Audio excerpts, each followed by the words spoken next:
Hi friends, welcome to our சாய்னிலா cooking. இன்றைக்கி நம்ம பார்க்க போகிற ரெசிபி ஒரு ஸ்வீட் ஐட்டம் தான், பால் கடம்பு. இந்த ரெசிபி நம்ம சீம்பால் சாப்பிடுவோம்ல, கிட்டத்தட்ட அதே டேஸ்ட்டில் தான் இருக்கும். இது பண்ணுறது ரொம்பவே ஈஸி. அதே மாதிரி இது ரோட் சைட் கடையிலலாம் கிடைக்கும். அதை விட நம்ம வீட்டில் பண்ணி சாப்பிட்டா ரொம்பவே ஹைஜீனிக் கூட. வாங்க எப்படி பண்ணலாங்கிறது இந்த வீடியோவில் பார்க்கலாம். ஒரு சாஸ்பேன் எடுத்துக்கலாம். அதில் நான் 1/2 லிட்டர் பால் எடுத்து வச்சுருக்கேன். அதை நான் இதில் சேர்த்துக்கிறேன். ஃபுல் க்ரீம் பால் எடுத்துக்கோங்க. டேஸ்ட் ரொம்பவே சூப்பராக இருக்கும்.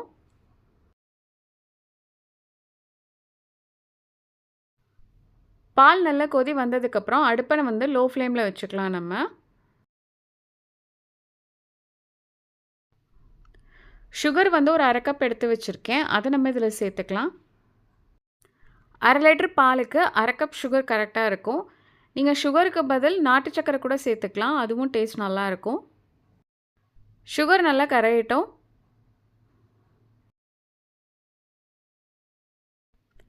அரை கப் பால் பவுடர் எடுத்து வச்சுருக்கேன். அதையும் நம்ம இதில் சேர்த்துடலாம். நல்லா மிக்ஸ் பண்ணி விடுங்க. கட்டி எதுவும் விழாமல் இருக்கணும். வாசனைக்காக ஏலக்காய் பொடி ஒரு 1/2 டீஸ்பூன் எடுத்து வச்சுருக்கேன். அதை இதில் சேர்த்துப்போம்.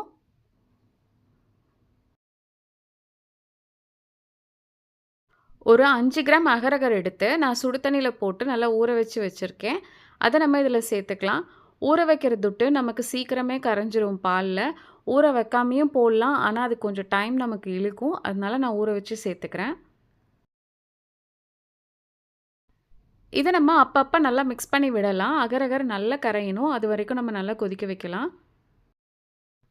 அகரகர் கரையிறதுக்கு ஒரு 10 நிமிஷம் அளவுக்கு ஆகும். அது வரைக்கும் நம்ம நல்லா மிக்ஸ் பண்ணி விடலாம்.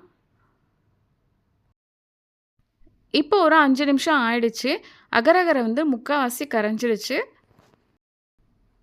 கண்டென்ஸ்டு மில்க் ஒரு 2 டேபிள் ஸ்பூன் எடுத்து வச்சுருக்கேன். அதை நம்ம இதில் சேர்த்துக்கலாம். டேஸ்ட் ரொம்ப நல்லாயிருக்கும். அதனால்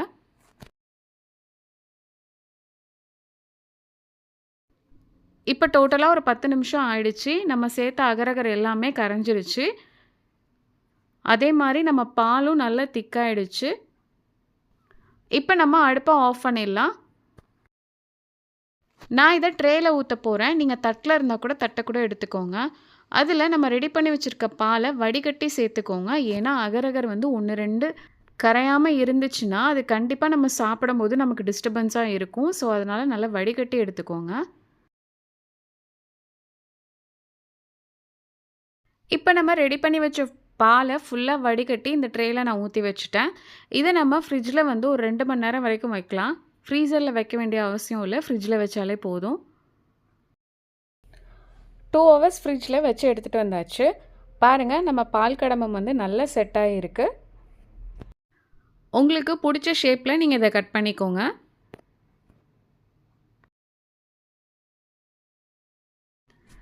அவ்வளோதான், நம்மளோட சூப்பரான பால் கடம்பு சூப்பராக ரெடி ஆகிடுச்சு. எவ்வளோ சாஃப்டாக இருக்குது பாருங்கள். இது நீங்கள் கண்டிப்பாக ட்ரை பண்ணி பாருங்கள். உங்கள் கிட்ஸ்லேருந்து பெரியவங்க வரைக்கும் எல்லாருக்குமே ரொம்ப பிடிக்கும்.